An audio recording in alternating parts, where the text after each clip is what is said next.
Hello, everyone. Welcome to episode 238 of the Terminal City FC podcast, part of the Area 51 Sports Network. Josh Ray joined alongside Nathan Durek as per usual, talking all things football. We're live on the Area 51 Sports Network YouTube and the Terminal City FC podcast YouTube and the Area 51 Sports Network Twitter and on demand wherever you get your podcasts. So the World Cup continues. Canada made history last week.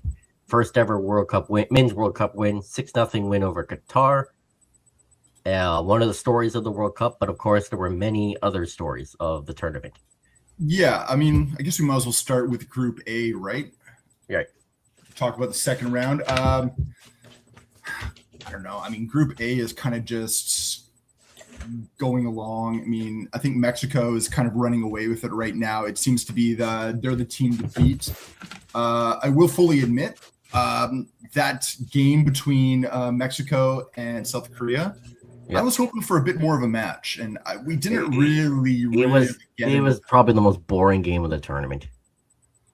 You know what? That would be a tough ranking to do. I can think of a few that were pretty big snooze fests. And I do wonder, before we even get into any of the games, let me say I like the new format with the extra teams. I don't want any more, but I don't mind this right now. But I do wonder if with so many third place teams going ahead and teams no longer having to worry about who first of one group plays second of another group in knockout rounds, that whole math doesn't work anymore with the third place thing. Teams are playing much more defensively, no matter who they are, because basically you win one game and you're in. Yeah. And of course, you got to be one of the best third place teams. One of the eighth third place teams. And yeah, that Mexico-South Korea game, 1-0 win for Mexico. Yeah. The goal happened because the South Korean keeper totally mishandled the clearance. Kim just more or less gave the ball to Luis Romo, who, by the way, was playing in his home stadium because he plays for Chivas. So that was a big moment for him. That's true. And Mexico advanced to the knockout stage, and South Korea could either finish second or third. Good on Mexico. I will admit this is going to be one group where I think I got who goes ahead correct, but I had the ordering a little bit wrong. Yeah, I had Korea winning the group, but so did I. Mexico has been a pleasant surprise, I will say. I guess it's also really nice that we're seeing one of the host nations do as well as they're doing. Other two host nations so far doing quite well as well. I think one thing it does is it keeps people wanting to go to games, local people wanting to go to games, to all of them, right? Keeps them engaged, keeps them invested, keeps life in those cities other than having to have people come in to fill it and give it life. The life is already there, and then it just gets added to. Mexico, I'm not going to change my answer because it's too late in the game to do that. But yeah, it does feel like Mexico is going to win this group. I will say that there is a heck of a battle right now for who is going to finish, if there is going to be a third place finish in this group. Because right now, Czechia and South Africa are only on a single point each. Yep, both drew in their game. If you take a look at the current third place table, you need at least 1 point to make it into the top 8 that do qualify, but not everyone with a single point does make it. So you need a little bit more math going your way as well. Yep. Let's see the third place standings. I'm just bringing it up here. By the way, this should also be mentioned that if Canada win their group, if they beat Switzerland or draw to Switzerland, they'll face a third place team at BC Place. Yeah. So this is how, as it stands so far, as of this morning. So South Korea would be taking on Switzerland, and Mexico would be taking on Cabo Verde. We will more on them later. Mm-hmm. Canada. Oh wow! If it stands, Canada Belgium rematch of 2020. We've seen that before, haven't we? Oh, that would be something. It would. You know what? This Belgium team has cracks. Yeah, I will talk about them as well. Yeah. But my concern with Korea is that they have trouble scoring. They do. Well, other than the first game, but in the second. They're trying so hard to go through Son Heung-min. You take a look at, and the thing is he can't even play every single game right now. He's only averaging 60 minutes a match so far, and he's had the vast majority of shots for South Korea. I think in the first game he actually had 6. He had the majority of the shots for their team, but he's snatching at chances right now. I don't know what it is. It's just not clicking for him. That's been this entire year for him, not just with South Korea. It's the same thing with LAFC. We talked about that last week, but it's the same thing. And there's a visible frustration in him, and I don't think that's helping. It's not something that he, some people, like, you get frustrated, it motivates you, you get further. For him, it's acting like a block. Yeah. And he's trying to push through it instead of trying to figure out a way to get around it. Yeah, and for Mexico, very good defensive game for the most part. Their goalkeeper made that huge double save, who, by the way, also plays for Chivas. So he was playing in his home stadium. Yep. What's Rangel? Raul Rangel, made the pretty good save. I'm looking back in Mexico, and I'm thinking of all the times that Canada has played them, and the number of times CONCACAF, and how Mexico over the past number of years hasn't really been on the radar as much. But would you agree that this right now seems to be one of the most structurally organized Mexican teams that we have seen in a long time? Yeah. Much better defensively than the last World Cup, last Copa America, whatever. They're not chasing. They're not chasing. They can score goals too. Yeah. They there's a quiet confidence in Mexico. They're not allowing other teams to pull them out of shape. They're not allowing other teams to really dictate or overrun them. Even though South Korea had the majority of possession, they had almost 60% possession. Mexico was fine with it, and I'm wondering if it's maybe just Mexico realizing where they are in this moment of their development and realizing you can't be a team on the front foot. You can be a defensive team. You can be a counter-attacking team, which a lot of teams are in this World Cup, and it's working to pretty significant effect. Mexico is surprising me. Not wildly surprising me, but they're surprising me in knowing thyself, I guess. I think they realize who they are much better than they have in the past few years, and they've adapted very well. Yeah, and Mexico in their third group stage match will face Czechia at the Azteca. It looks like Ochoa will get a start, so that's a World Cup tradition we all like. Yeah, he's going to be one of the oldest players. Not obviously not an outfield player, but Ochoa is. I think he is 40. He actually came out of retirement to play this game, or to be with the play in this tournament actually for this tournament. You're right. I'm trying to remember back, but I think that it was prompted by injury. Yeah, that they asked him to come out. Injured. Yeah. And I think you have to go with Mexico. The one thing is in this group, this is one of the lowest scoring groups in the tournament so far. Mexico's won both their games. They only have 3 goals. So it's not like they're blowing teams out of the water. Czechia is averaging a goal a game, but again, they haven't looked confident. It's funny, where my daughter goes to school, there's actually a lot of Czech families at the school, and I've talked to them what they've saw, and they're actually really disappointed in how Czechia has shown themselves in this tournament. There was a lot of excitement of, hey, we're finally back on the big stage.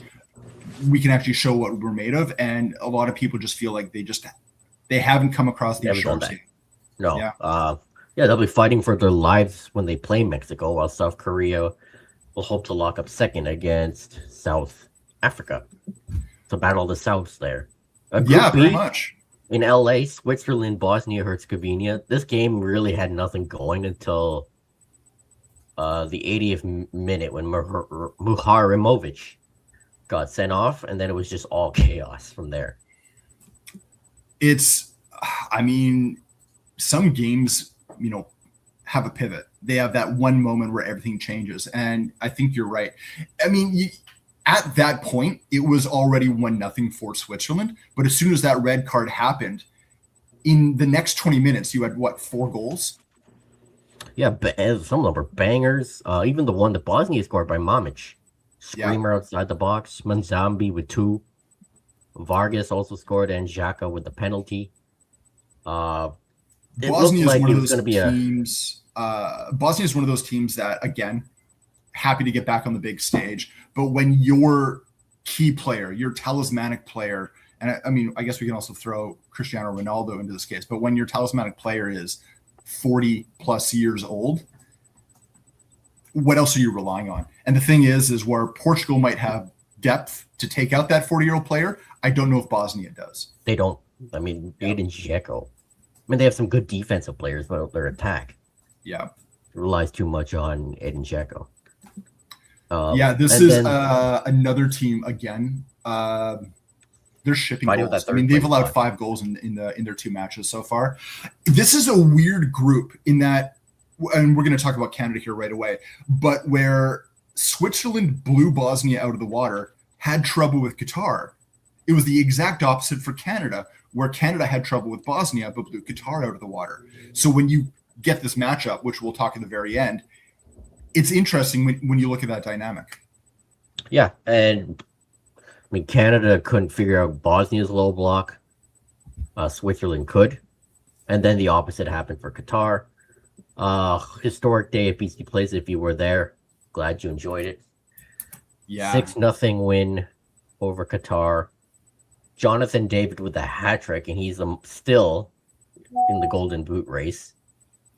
Right now, I believe he's tied for 4th in the Golden Boot race. Yeah, we can't count him out. More on the other guys later.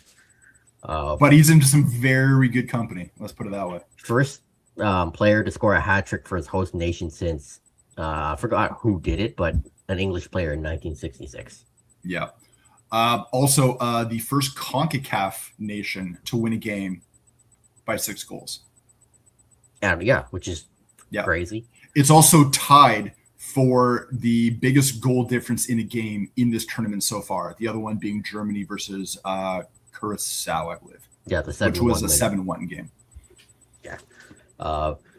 From the get-go, Canada executed their game plan, make use of the overloads, pin Qatar back, keep pressing. Kyle Larin opens the scoring. But of course, you can't talk about this game without Ismail Kone's devastating injury. Which sucked the life out of the game. It did. The building went quieter than a mausoleum. Yeah. That injury is one of those ones where I remember being in high school and a kid, we had these glass doors in all the hallways, and a kid went and pushed the door and also pushed it with his knee, and the glass shattered. Oof. Principal was going to make him pay for it, was angry, and the kid's trying to argue, I didn't do anything. So the principal walked out, went to one of the doors and said, okay, show me what you did. Then the principal went, repeated it, shattered that one. And so it's just like, sometimes you just hit that sweet spot and everything goes wrong. And this was a bad tackle. It was a late tackle. It wasn't a malicious tackle. No, there was no malicious intent. But it just hit that sweet spot on Kone's ankle where everything went. From what we've heard, a double break. I don't know if it was the tibia or the fibia. That was also a compound fracture. But yeah, what I've been seeing is that we're talking 4 or 5 months at least. Yeah. A lot of comparisons to what happened to Tejan Buchanan at Copa America. Yeah, and he bounced back pretty well. He bounced back phenomenally. He came back. I think he was back up and running well before his expected recovery dates. I think what was really nice and what really kind of became the story, not only of this game, but of this tournament, was Nathan Saliba coming on and scoring that goal. That free kick and then holding up Kone's jersey. It shows you how close-knit this team is. And Yep. this is something they've talked about for a long time, the whole idea of the brotherhood. And that goes back to the John Herdman era, where a lot of these players were still from. And, they were just kind of bringing in other young players as time goes on. But that's never changed. It seems to kind of just further galvanize over time. And Kone and Saliba both came through the CF Montreal setup, both from Montreal, I believe. So it makes sense that they're very close. Yep. I would think Saliba starts tomorrow against the Swiss, but I think it's a no-brainer. Chouanier is the other guy I might see in there, but I think you got to go. I think he's better off the bench. Yeah. Like if Canada are leading the game, bring Chouanier on. The one thing Chouanier gives you is he's a set piece guy. Yeah. And I know they've been using Ali Ahmed, at least they did in the second game on corners. Thought it was a little bit hit and miss, but Chouanier is the other guy that I would definitely put in those situations. Yeah, I mean, just a well-organized game from Canada. Max Crepeau barely touched the ball. Remember that where he went up to the halfway line and everybody in the stadium urged him to shoot?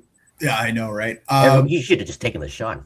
Qatar had 2 shots in the entire game. Nothing was on target. One touch in Crepeau's box. And I think Canada had 32 attempts. I think I was trying to see a thing. I thought I saw that it was the most attempts in a World Cup game ever. Yep. The other thing that was a World Cup record was the number of touches inside the box for Canada. 97. 97-1. 97, which I can't even fathom that. When we talk about touches inside the box, if you're hitting 25, 30, you're doing pretty good. But when you're hitting 97? Yeah. I mean, it helped that Qatar got 2 guys sent off, including Modibo, who made the tackle on Kone. And Modibo, good on him for going to the Canada locker room and apologizing. Yeah, you know what? You feel really bad for Kone, but I think you also have to feel really bad for Modibo because this is a player he was visibly distraught on the pitch when it happened. Yeah. I think it was the realization creeping in of what have I just done? Yeah. Going to the Canadian dressing room after the game shows a lot of class. It's really, really nice. The Qatari Football Association also put out a post wishing Kone a speedy recovery as well, which was I thought was really, really nice. Modibo's out of the tournament. He's not going to be playing in the final game, obviously, with the red card. For as bad as it was, it sucks. But my hope is that Kone has a full recovery, and Modibo is also able to put this just as a memory. Yeah. That it doesn't weigh on him, right? Yeah. Jesse Marsh apparently had a war on words with Julian Lopetegui. Yeah. When you saw it at the end, like they were talking, and it was Marsh actually trying to calm down Lopetegui, and then in the end, just turned away and just waved him off. It was like, I can't. There's no reasoning with you. Lopetegui looked like an idiot in that. Yeah. Like he came off looking. I don't know what it was. Like, were they talking about Canada running up the score? It's the group stage. You did exactly what you have to do, especially when you just saw Switzerland win 4-1. Like, what do you expect? Yeah. And your team lost 6-0. And, at least show some class, I guess. Well, that's exactly the word. I was going to say, for all the class that we saw from the Qatari players, we saw nothing from their coach. Yeah. But yeah, I loved how Canada made use of the whiffs in this game with Buchanan and Ahmed. And before his injury, Koning was doing well with Eustachio. Yep. And yeah, backline did their job. Canada take on Switzerland tomorrow.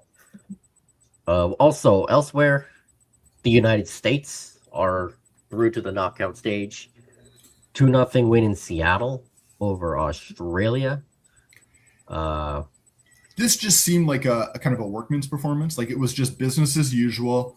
The Americans had control of this game from beginning to end. I honestly thought that Australia was going to put a bit more of a fight. Didn't really see it.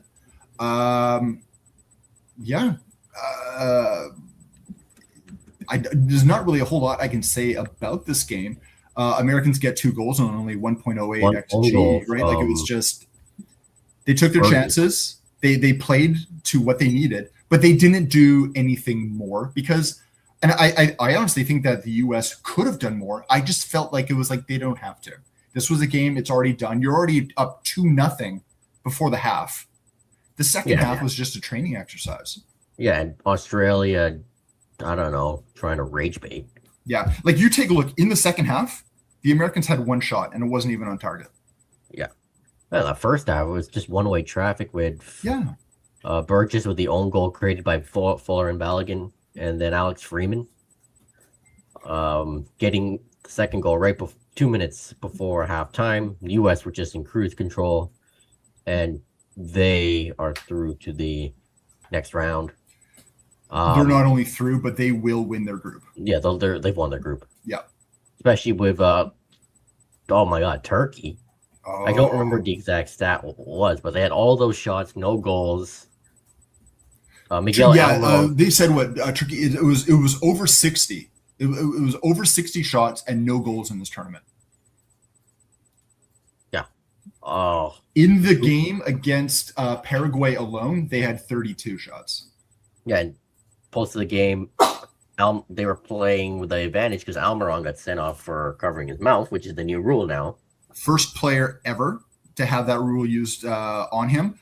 Now, this game was. Both of these teams feel like they should be in the heart of CONCACAF for all the tactics and dark arts that they were using against one another. It was.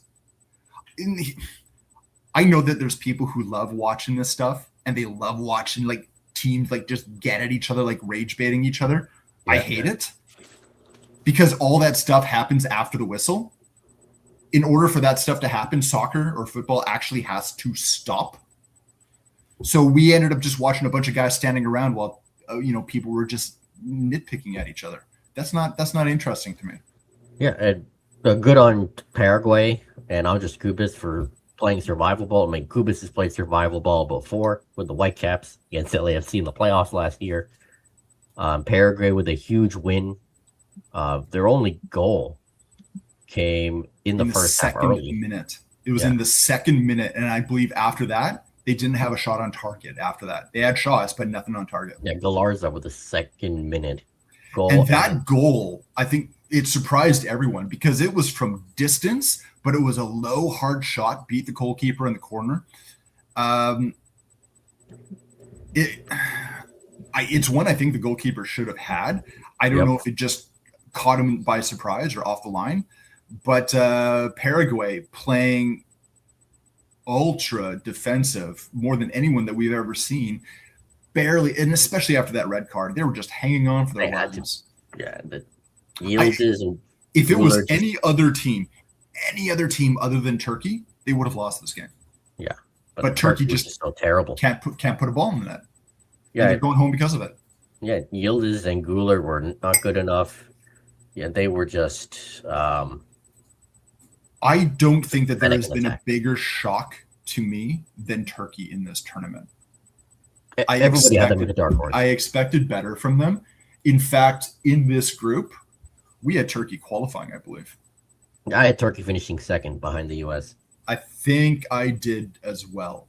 And then I think I had the Socceroos at third. But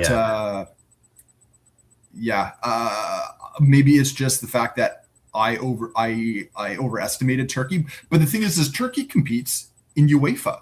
They're competing against top European countries to get to this tournament. That didn't look like it. It didn't look like it at all. Good on Cubas, especially for a very important game to play, especially after Almiron went off. Yeah. And Paraguay's coach was talking after the game that Miguel did apologize to his teammates afterwards for the red card.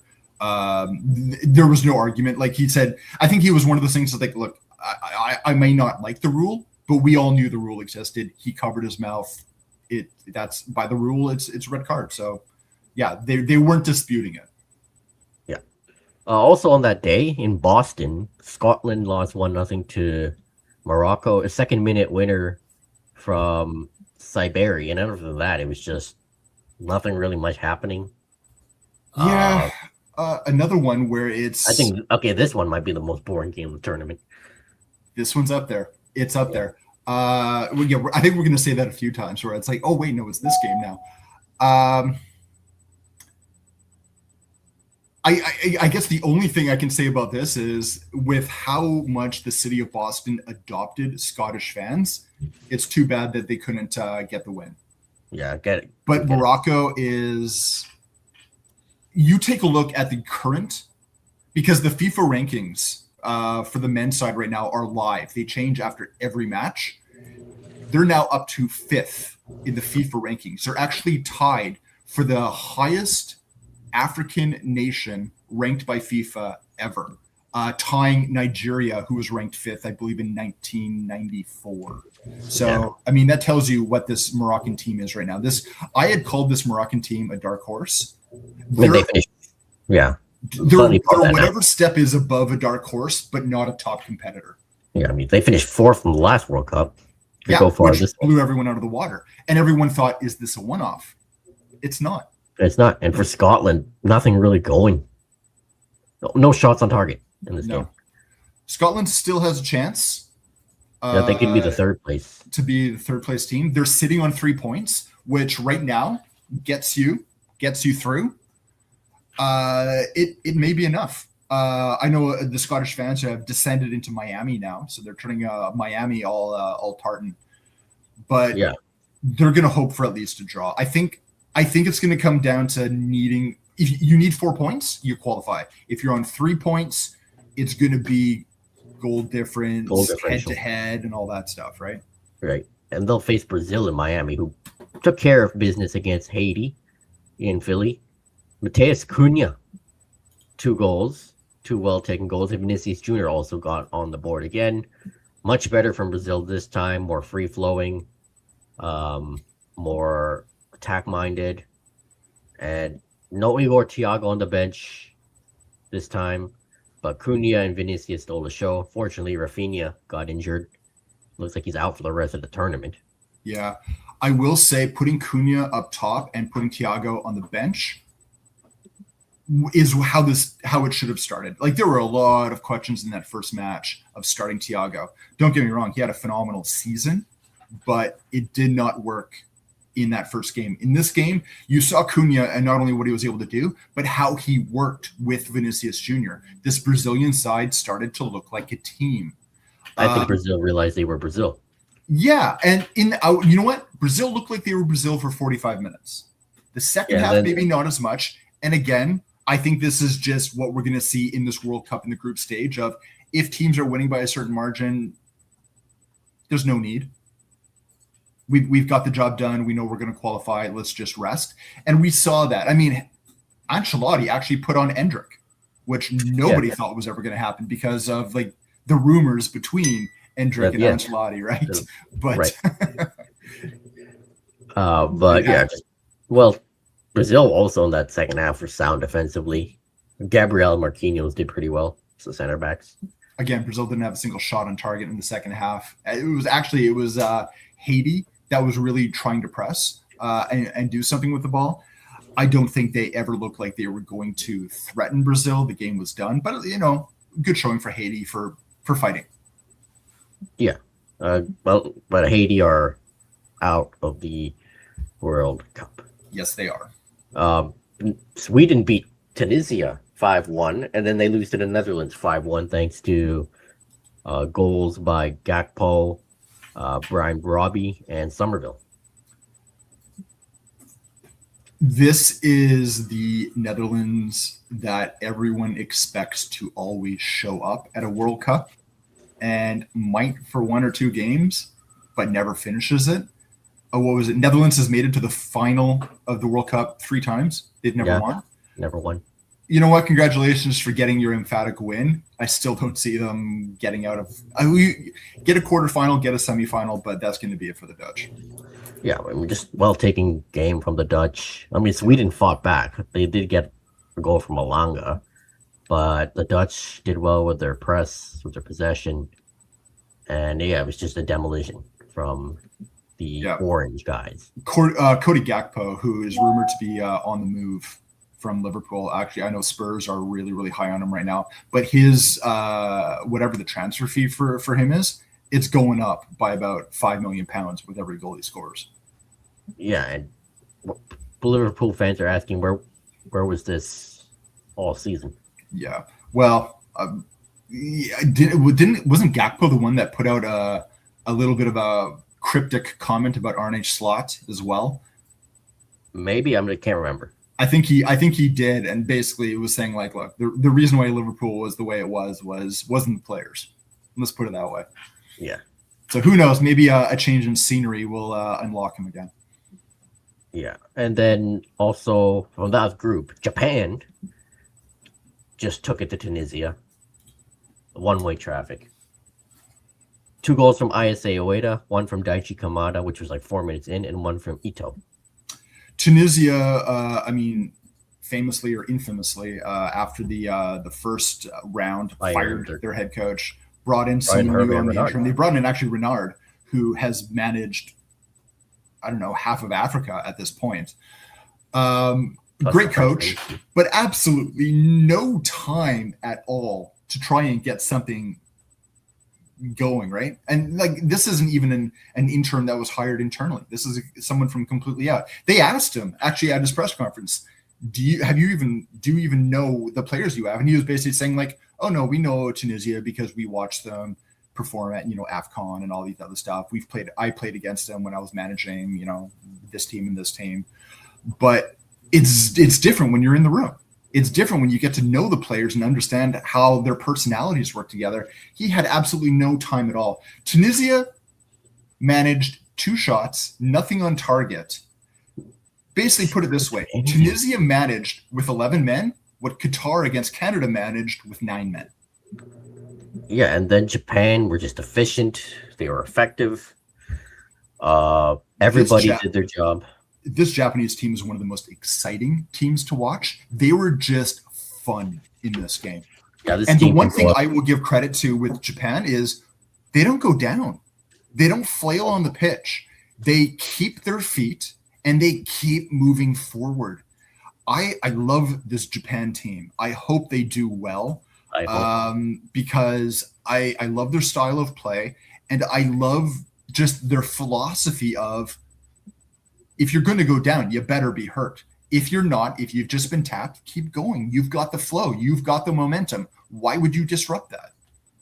Japan is a team that could beat a bigger team in the round of 32, possible round of 16. Absolutely could.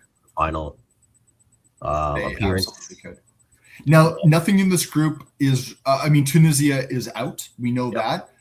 Japan and Netherlands look like they will probably go ahead, but Sweden still has the 3 points. We don't know how this group's going to end up just yet. Who knows? We'll see. Maybe Sweden has something to surprise everyone. Yeah. Elsewhere in Toronto on Saturday, Germany had to come down behind thanks to Dennis Undav off the bench. I don't know why he's starting with 2 goals. Frank Kessie got the game started like 30 minutes in. Cote d'Ivoire's first shot. Germany, for the most part, were toothless in attack until Undav came on. Yeah, I agree with you 100%. In fact, this is another one of those games where it was decided in stoppage time. Undav, I think, was the 94th minute where he got the game winner. But I would say even in that second half, until he came on, Germany didn't look that good. And I do wonder if Germany was a little bit lethargic because of that 7-1 win beforehand against Curacao. They hadn't showed up to the tournament yet because they hadn't had to. Yeah, and by the way, before the Undav winner, Simon Adinguera, he receives Nicolas Pepe's cross in the box. All that space, doesn't shoot on the one time, decides to take a touch, and then by the time tries to take the shot, it's too late. I don't know what he was thinking there. Why did he just shoot? I will say this. I think teams like Germany, if you have a scare like this early in the tournament, I think it's actually a good thing, because now you know that you can't take other teams for granted.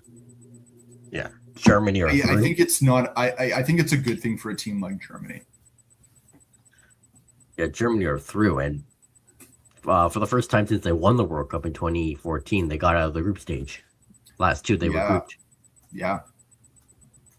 And then also in that group, Ecuador still has problems scoring. But Curacao and their goalkeeper Eloy Room, who by the way is a former Columbus Crew goalkeeper, who won the MLS Cup with them. Yeah. Unreal. Makes 15 saves, which is second all time in the World Cup behind Tim Howard, who made 16 against Belgium in 2014. Yeah. This is one of those games where it's a 0-0. That's exciting. Curacao just was hanging on for dear life. Ecuador threw everything. And they threw quality chances. Like Ender Valencia keep missing. It was bizarre that it couldn't get through, that it didn't happen. But I don't know. Like, this is one of those ones where for 90 minutes you come up against the guy who is untouchable, right? Yeah. It was Vizina in his first game. Yeah, now it's Room. Yeah. Who he is also, he's 37, and this guy plays in the USL Championship for Miami FC. Moises Caicedo was, again, controlling the game, creating chances, but Valencia and others kept screwing them up. Pedro Vite looked good, too. He was creating stuff. Pedro Vite, and there was a lot of talk about him after the game and how he has become a better player, especially over his years with the Whitecaps, where he became a player that didn't just rely on talent, that he realized that he had to work to become a better player. And we're seeing that carry on, not only with his national team, but with his new domestic side as well. Like, he's become a guy that you absolutely rely on, offensively and defensively. And I don't think that was how he began.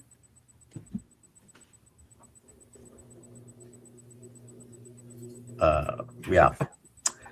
Well, I don't know. Ecuador, their hopes are hanging by a thread. They actually have to beat Germany to have any hope of advancing. Yeah, it's going to be tough. It's going to be tough. Yep. All right. Let's see the other game. Spain finally figured out how to score. 4-0 win over Saudi Arabia. Lamine Yamal opened the scoring. Oyarzabal, who was memed to oblivion in the previous game against Cabo Verde, got a brace. He could have had a hat trick in this. Yeah, could have had a hat trick. It was just one-way traffic in this game. It was one-way traffic in the first half, obviously. This was another one of those matches where Spain had it wrapped up after the first half. There was an own goal early in the second that you can add on to that as well. But Spain knew the job was done. Yamal and Oyarzabal came off at the half. Yeah, and then Spain just, thumbs up. We got the job done. Let's calm down a bit. That's it, right? There wasn't really much happening in the second half from either team. Again, that's one of those ones where it felt like it was 45 minutes and everyone then just went and watched TV. Yeah. No, Saudi Arabia tried, but couldn't really get anything. And now Spain, they reminded everyone they're the favorites to win this tournament. They did, yeah. And then speaking of, talk about Belgium. Jeez. This team has not scored a goal since Michy Batshuayi scored against Canada at the World Cup in 2022. They haven't scored at the World Cup since. Belgium did have a player sent off. Nathan Ngoy was sent off in the 66th minute. Iran mounted a decent fight after that to try and take advantage of the man down. Nothing doing. One for Courtois, Belgium would have lost. Yeah. But again, this was another one where Belgium, before the red card, had a lot of chances. Like they were the team that looked the most likely to get something done. I just wasn't really engaged in this game. Me neither. Trossard and De Bruyne did you hear? Did you hear the comment that I think it was about this game that Zlatan said? Yeah, he said the first half almost put me to sleep. The second half did. Yep. Good run around for hanging on, and then Trossard and De Bruyne created all the chances. With Doku. Trossard was excellent in this game. He was their best player. Trossard was phenomenal in this game. He actually won the player of the match for it. De Bruyne is still great. He is showing signs of age. He's not as quick as he once was, but he is every bit as intelligent as he has always been. Yeah. Injuries have obviously plagued him over a number of years. It's tough to always get back to full match fitness when you seem to be getting injured quite significantly every few months. If they can somehow wrap this guy in bubble wrap for 6 days between each game, maybe they'll go far. But I put the lowland countries in general are always good teams, but Belgium's time came and went 2 cycles ago. No, their golden generation died after the last World Cup. I would even say the generation before that, but I get what you're saying. Yeah, there's still like a lot of good players, and there's a lot of good players coming into that. Doku, obviously, he wasn't at this game. They were calling it sickness, but no, he went back to go with his wife, who was giving birth. Actually, just gave birth today, I believe. So congratulations with Doku, and good on him. I don't know if you guys saw the controversy with that. I don't know why. I don't understand how this is a controversy. I don't get it. Like, he was exactly where he needed to be. Yep. So nothing else should be said. Things are more important than football. Yeah. And also Lukaku again, like this guy in big moments when you need him the most, he just disappears or keeps missing. I get the importance of Lukaku to the Belgian side. I get it. Historically, this player played, I think it's just less than a half of football this entire season for his domestic side. Yeah, because of injury. I think it was like 42 or 43 minutes. That's all he played. I don't understand why he was called up. Because of what he did in the past. It's because he's Lukaku. He's riding a legacy. I don't know who else they have. You got to tell me that there was someone over the entirety of a season who is raring to go that likely probably helped you in qualifying when Lukaku couldn't because he was injured. And you're telling me that guy is not available or that guy's on the bench? And now you got I don't think he's still 100% Lukaku missing. He's not. He has moments of brilliance. He has flashes, but I don't put him on your team. He can be the Neymar of your team where he's there to feel good, but he's on the bench. Yeah. He's not the guy you bring out anymore. And I don't think he has been for quite some time. Yeah. Also in the same group, in Vancouver, Egypt got their first ever World Cup win. They had to come from behind to do it. Against New Zealand. Finn Sermon, the Portland Timbers center back. Man, that guy got up high. Yeah, he jumped and then got the goal on the header. But then completely unmarked. Nobody was watching him. Here we got a message from Edgar. Much love from LA. Go Canada. Save the Caps. Thank you, Edgar. Appreciate it, Edgar. We were talking about the game in Vancouver the other day, New Zealand and Egypt. Yeah, good to see an MLS player score in the World Cup. We've seen quite a few already, including Peter Musa for Croatia. I know everyone had their eyes on Salah in this game. I really like Mustafa Ziko. I thought he was phenomenal, not only with his first goal, but assisting on Salah's as well. Was everywhere throughout this game. You take a look at him. I know Salah's going to get all the plaudits, but for me, Zico was the guy to watch in this game. Yeah, and then Egypt with the third goal with Trezeguet, 82nd minute. Like Egypt just locked in that second half. It was all them. He did. I don't know if you saw the videos afterwards of Mo Salah dancing in the Vancouver streets. It's interesting because when you see Mo Salah win for Liverpool, he's happy, but it's more like this is my 9 to 5. This is different. Him playing with Egypt, it looks like he's playing for love. Like this is now love of the game. And his comments after the game. Let's bring them up here, courtesy of our good friend Har. Yeah, he kind of put a few Vancouver fans into a bit of a frenzy, saying that Vancouver might be a city that he could see himself living in at one point. So there's been a lot of calls for perhaps the Whitecaps should be getting him on the phone since he's leaving Liverpool. I mean, Muller and Salah on the Whitecaps. That would be something. Can you imagine? I'll tell you right now. This is only in your imagination. It ain't happening. I don't think it's happening. It's a nice thought to have. Yeah. I still think he's going to Saudi, but you never know. Let me put it this way, though. I didn't believe that Thomas Muller was coming to the Whitecaps until I had a third source. So, yeah, same with me. Mo Salah celebrating the streets outside Burrard SkyTrain station. Yeah, never thought I'd say that. On the shoulders of fans and teammates. So that's something you don't see every day. Yeah, I mean, just another day in Vancouver. Or Egypt, and then Uruguay and Cabo Verde, a team that continues to make history. This game was another one that was fun to watch. Action.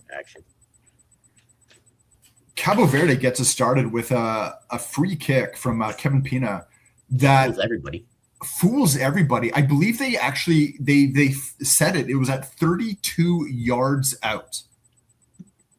Low, did a terrible job. Hard shot. Catches the goalkeeper. A phenomenal opening to the game. Obviously, Uruguay get back into the game. 2 very, very quick goals. 5-6 minutes apart from one another. Just before the half, kind of leaves Cabo Verde shell-shocked a little bit. And Cannabio right before halftime. Fight back to tie this match. Who would have ever thought that after 2 World Cup matches, Cabo Verde would be undefeated? 2 points, and they could play in the knockout round. They could. By the way, that second goal, Uruguay on the throw-in, and then they messed it up so badly. Varela scored. Both Cabo Verde goals were off terrible. What a horrible pass! That second goal, that horrible pass for Cabo Verde to pick it off and then get into space. Yeah, that was Uruguay just completely fell asleep at that point. Yeah, it was the throw-in, whatever, but it was the pass after that just got completely picked off. Yeah, Uruguay got to figure it out though. 2 draws. They do. They're tied with Cabo Verde on points in that group right now. So I think the only reason they're ahead is because head-to-head they're tied. Goal difference they're tied. It then goes to goals scored, I believe, and Uruguay has 1 more than Cabo Verde. So I mean, you're at that group. I think you're looking at the 4th tiebreaker in the list. After that, I think it actually the 5th tiebreaker, I believe, is FIFA ranking.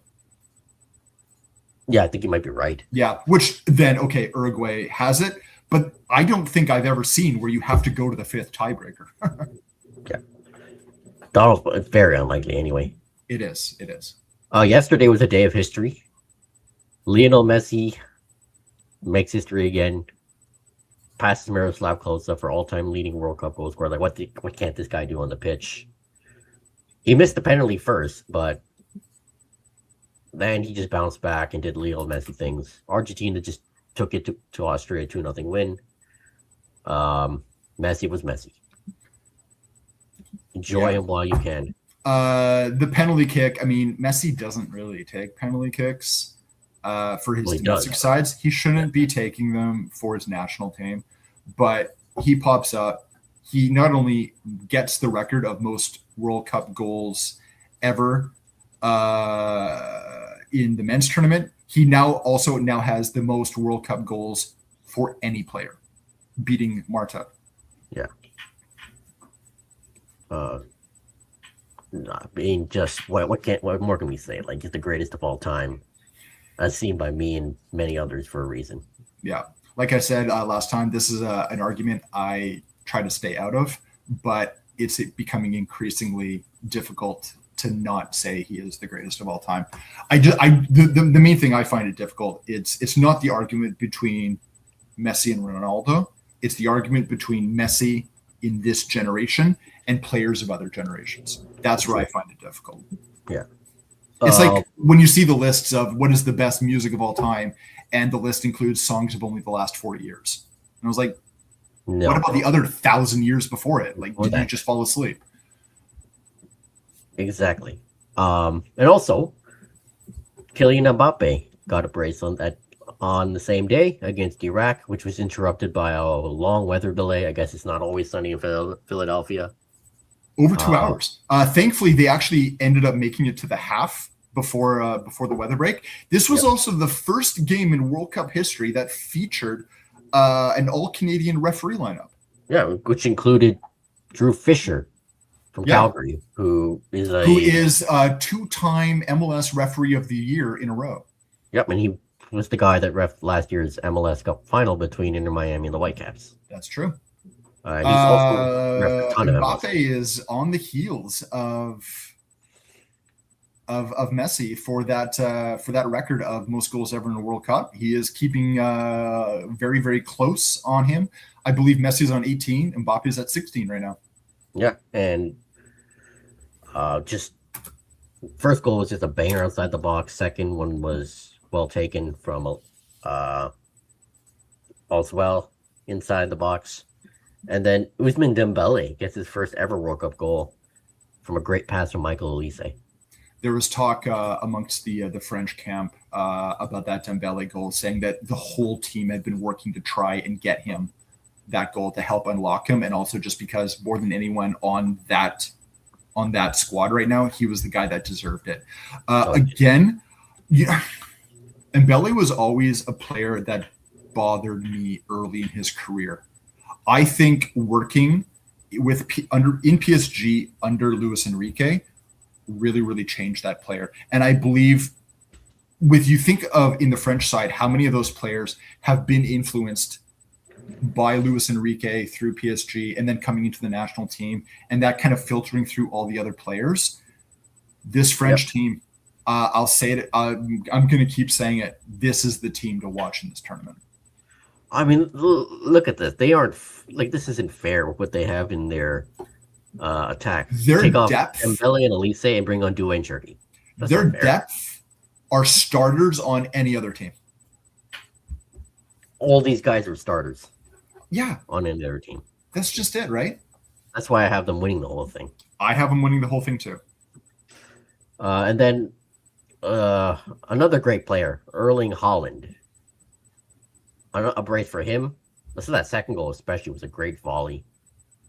Was that the one where it looked like he missed the initial chance and then it came back to him and he took it off the volley and it went off like the underside of the crossbar? Yeah, I think that was the one. That was a beautiful goal. Well, Senegal made it interesting thanks to Ismail Yassar's 2 goals, but I think the worst player on the pitch, Kalidou Koulibaly, was pretty much at fault for all 3 Norway goals. Guess he hasn't changed much since Chelsea days. Holland, he doesn't have to touch the ball a lot to do what he does. Right? That's just it. He's not a build-up type of guy. He just needs one touch in the box. Yeah. And then he scores. I mean, good on Senegal for putting up a fight, but they are still alive, and I think they need to really take care of Iraq to finish third. They do. Senegal has looked okay. They're very leaky in defense. They're very poor in defense. But right now they have no points. So they have to do something in their final match. It's going to be them and Iraq. Both teams are on 0 points in this group. Whoever wins, in all likelihood, goes through on a third place. Yeah, I mean, if it's a draw, I don't think either of them go through. So this game is going to be a fight. It's going to be a fight. And I think Senegal should really take the look at having this game. Like, they should really have a stranglehold on this game. I believe so too. I believe this is Senegal's game to lose. Yeah, and France and Norway will face off for top of the group. Yeah, both of them have won both their games. They're going to be a 1-2 punch out of this group.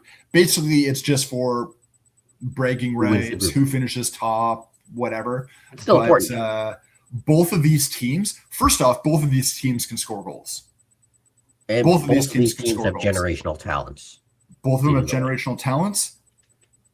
France by far has the best squad. I think France will take it. I think France is also a better defensive team, and I think that'll be the difference. But I think France takes this in a close one.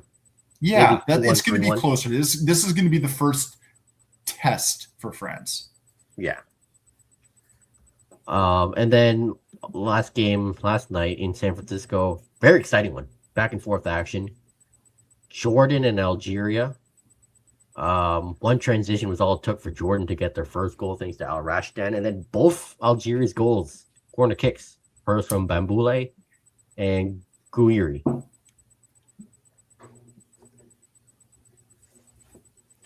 Halfway through the second half, I started to wonder, is Jordan actually going to do this? Me too. And this was during the wave of Algeria. Like, Algeria was fighting. They never let up. And as soon as that first goal came, I think we were, about 20 minutes left in the match, you kind of went, uh-oh. First off, this game is not ending in a draw. There's no way this game is ending in a draw. And I think Algeria has this is pretty much Algeria. I think they knew how desperate they were in the second half. They wanted it more. It was mostly all them. Yeah. Jordan fought valiantly to try and hold on. It just wasn't sustainable. No, it was not at all. The one thing I will say is what a massive sigh of relief this is for Zidane. The Algerian keeper, son of famous Zinedine Zidane. But after that first game, there was a lot of criticism, especially from Algerian media, about Zidane and his goalkeeping. With the 3 goals that were against even in that first goal against Jordan, should have done better. That's just it. The only reason I think he's breathing a sigh of relief is that his team has a win. I think he still needs to step up. There's even been his coach had to defend his goalkeeper for a bit to say, like, my goalkeeper isn't here because of his name. My goalkeeper is here because he deserves to be.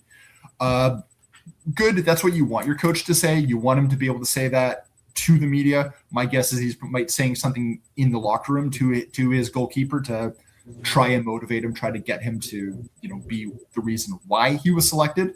Yep. But Zidane's breathing a sigh of relief that they won this game. Yeah, it's still because now he's not the story. Yeah, that Zinedine's son decided to be a goalkeeper, not a midfielder like his dad. Yeah.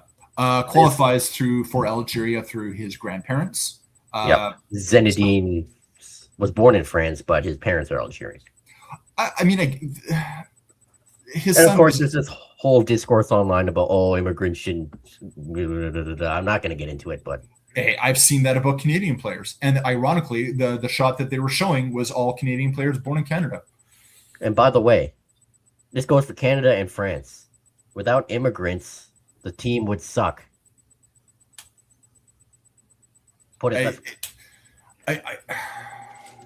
It's a non-argument. It's a non-argument. As soon as you open your mouth and start arguing this, you look stupid. I mean, at that point, I feel like I can't even have a conversation with you because I don't believe you're a rational person. Yeah, you can hate like illegal immigration and all you want. You could argue that your country has too many immigrants, like especially if you're from Canada. But the double-edged sword here is that, again, without the black players Canada's not qualifying for a World Cup.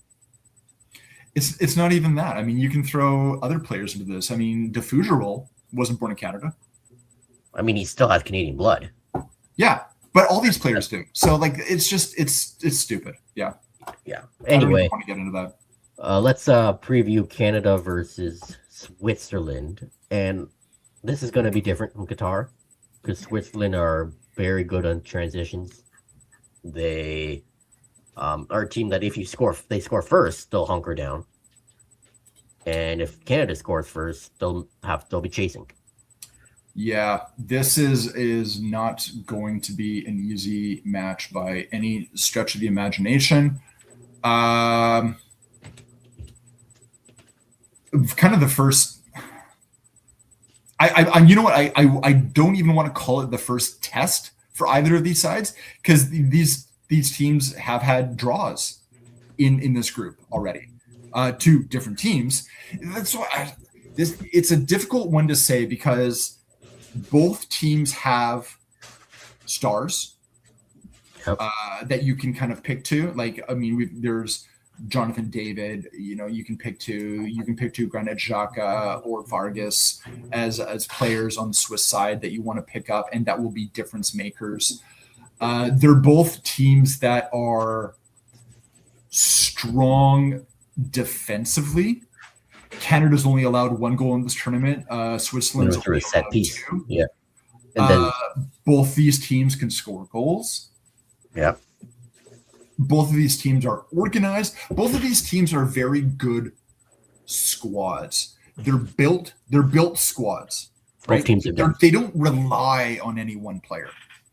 But they have obviously Granit Xhaka makes the difference for They Switzerland. have Don't that rely on that can him. be a difference maker. That's just it. But if Xhaka is not in this lineup, Switzerland is still a great team, a good team. I mean, this is a Swiss team that has so much experience being at World Cups and beating bigger teams. Yeah. My key is also just continue with the press, but they really got to be wary of the high line because of Switzerland's transitions. I don't think Bombito starts, even though it seems he's healthy. I don't think Bombito should start even if he is healthy because the best defender that Canada has had so far in this tournament has been Luc de Fougerols. Yeah, and he's been phenomenal. Well, yeah, Derek Cornelius. And I don't think you can take out Derek Cornelius. Those two have played very well together. I think you got to keep them. And I think it's absolutely phenomenal that you have Bombito that you can call on now. I think Bombito gets into this game. He will. But no, he should not start. Same with Alphonso Davies. Plus, because Richie Laryea is doing really well on the left side. He is, yeah. And they need him to rage bait Switzerland. He can do. He is Canada's dark arts master. Yeah. Right. Every CONCACAF nation has one. Richie Laryea is our guy. He's the player. You love it when he's on your team, but man, you hate it when he's not. Yeah, I mean, when you're watching Toronto FC games against the Whitecaps, you hate them, but when for Canada, nobody can get under your skin like a Richie Laryea. And you know what? That can be a difference maker. Now, and I said it before. I said it when we were talking about the other game. I hate it when that becomes the entire story of the game because then there's no football. There's no actual football. But when you pick and choose your moments, it can be difference makers. And I will concede that point. Yeah, I'm with the lineup. I'm going with David and Larin again together. Keep what's working. I think you'll get the same lineup. It has to be. Saliba is obviously in for Kone. Saliba's in for Kone. My big question mark is who starts on the left. Do you go with Liam Miller? Do you go with Ali Ahmed? I'd probably go with Ali Ahmed for. Is there a wrench that I don't know about? I think it's going to be Ahmed, but I'm not 100% sure of that choice. Like honestly, it could be a toss-up. Yeah, but I'll go with Ali just for what he can do because Swiss are very good defensively as well.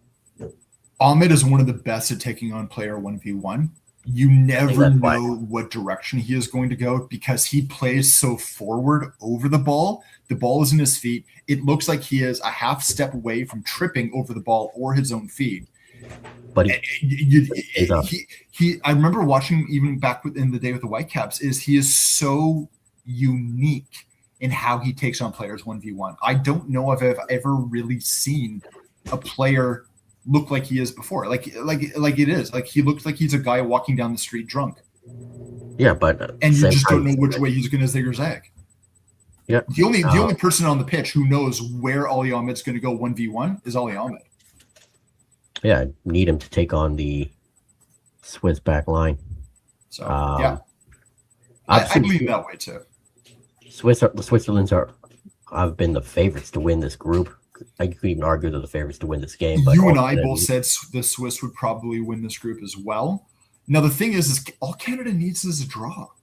A draw, and Canada is in on goal difference. So it could even end 0-0 in Canada. Do you think Canada plays for the draw, or do they play for the win? No, especially with Jesse Marsh and the other players have been. They're going to play for the win, right? They're playing for the win. I'm okay with that. Obviously, I would rather Canada. If they're going to lose this game, I'd rather at least see them be in this game and have tried and lose, and rather do nothing at all, play for the draw, and lose, and then wonder, well, what if we would have, we had the chance to actually try. Yeah, I guess another key thing is get that early goal. You got the crowd on your side, get the momentum on your side, and make Switzerland chase. Because they're Switzerland, from when I do watch them, they always take the leads, and they're tough to break down. Canada's done well in this tournament without us well. Early goal by Larin. What was it, 16 minutes in? Yeah. If they can get that early goal, any team that gets the early goal, it changes the face of this game. It changes what it is, because the 1-2 in this group changes with every goal, right? Like whether it's one team winning or one team drawing, who is 1 or 2 changes with every goal pretty much. So it's going to be a fun goal. There's going to be a lot of table watching from fans. Yeah, I think it'll be a fun game. Yeah, I don't know how it'll go. It could either be a 2-2 draw, a 2-1 Canada win, a 1-0 Switzerland win. There's goals in this game. I don't think it plays out to a 0-0 draw. But obviously you want the win, but and try to keep that momentum from the Qatar game. Obviously not going to get the same result. I think a key thing is just to keep it simple, keep playing the game that Jesse Marsh has preached on, the maple press. That's going to be very key. Very much so. But again, that back, don't do anything dumb at the back because of the way the Swiss transition. Yeah. I think that Canada's had a great defensive line. This is also another reason why I don't think that back four changes at all, because you want that consistency. The other guy we haven't talked about is Alistair Johnston. And I mean, that guy shows up no matter what. He's always a consistent player. He is a strong player. He's not afraid to get into the battles, but he's smart aggressive, right? He doesn't commit to the point of being a detriment to his team. If he gets beat, he gets beat, and he recovers.